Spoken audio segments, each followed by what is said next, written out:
bedain aku tuh aku Di dalam pakai HP ku. kehidupan ini, kita dapat menemukan berbagai macam pemimpin, baik yang menjadi teladan maupun yang menjadi peringatan bagi kita.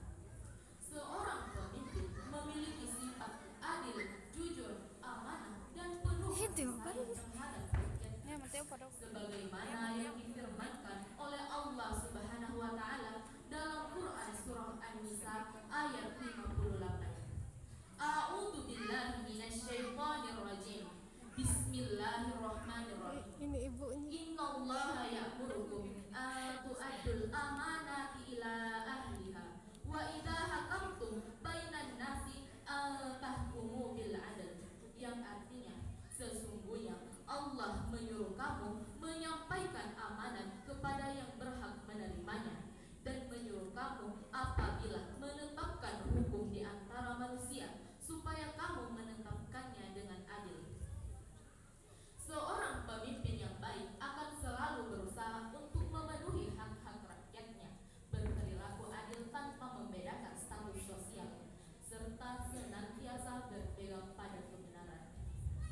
Rasulullah Shallallahu Alaihi Wasallam bersabda, sebaik-baik pemimpin kalian adalah mereka yang kalian cintai dan mereka mencintai kalian, yang kalian doakan dan mereka mendoakan kalian. Hadis riwayat Muslim.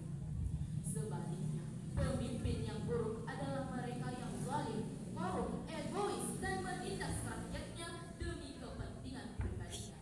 Pemimpin semacam ini hanya akan membawa kehancuran bagi masyarakat dan negara.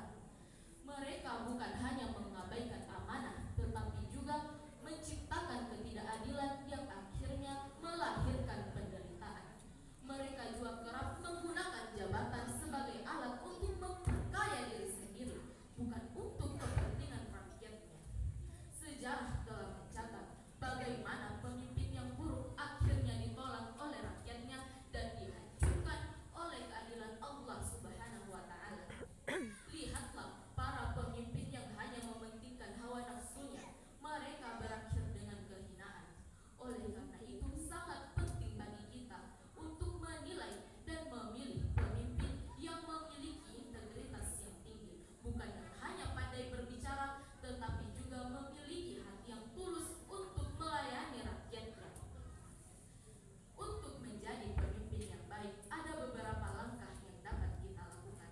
Yang pertama, menanamkan nilai-nilai kejujuran dalam hati kita. Seorang pemimpin harus dapat menjadikan kejujuran dan keadilan sebagai prinsip utama dalam kepemimpinannya.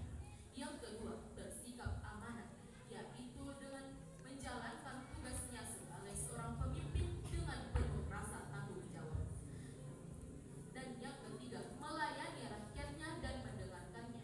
Seorang pemimpin yang baik bukan hanya memberi perintah, tetapi juga mendengarkan aspirasi rakyatnya dan berusaha untuk memenuhi kebutuhan mereka. Dan langkah yang paling penting adalah menjadikan Rasulullah Sallallahu Alaihi Wasallam sebagai teladan, sebagai contoh. Mengapa? Karena Rasulullah Sallallahu Alaihi Wasallam adalah contoh pemimpin terbaik dalam sejarah.